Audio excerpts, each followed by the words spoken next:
నా school days నుంచి కూడా క్రిస్మస్ వస్తుందంటే చాలు మంచి గిఫ్ట్ల కోసం అయితే వెయిట్ చేసేవాడిని. బట్ నాకైతే ఎప్పుడు కూడా ఒక్క గిఫ్ట్ కూడా రాలేదు. అందుకోసం ఈరోజైతే నేను చాలా చాక్లెట్స్ కొని వాటిని గిఫ్ట్ ప్యాకింగ్ చేసి కొంతమందికి పంచుదామని చెప్పి డిసైడ్ అయిపోయాను మన ఫుడ్ లవర్స్ గ్యాంగ్ ఫ్యామిలీ తరపున. సో చాలామంది చిన్నపిల్లలకి ఆ చాక్లెట్లు ఇస్తున్నప్పుడు వాళ్ళు చాలా హ్యాపీగా తీసుకున్నారు. నాకు చాలా భలే అనిపించింది.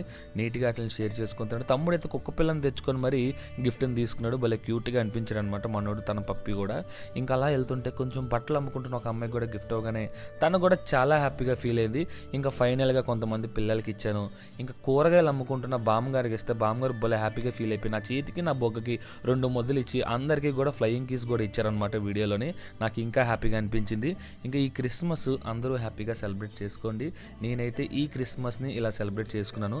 ఫస్ట్ ఆఫ్ ఆల్ ఏంటంటే అందరి ఫేసెస్లో కూడా స్మైల్ని చూసి నేను చాలా హ్యాపీగా ఫీల్ అయ్యాను. ఈ వీడియో నచ్చితే ఒక లైక్ చేసి షేర్ చేసి మన ఛానల్ ఫాలో అయిపోతే నేను ఇంకా హ్యాపీగా ఫీల్ అయిపోతాను. Thank you so much guys.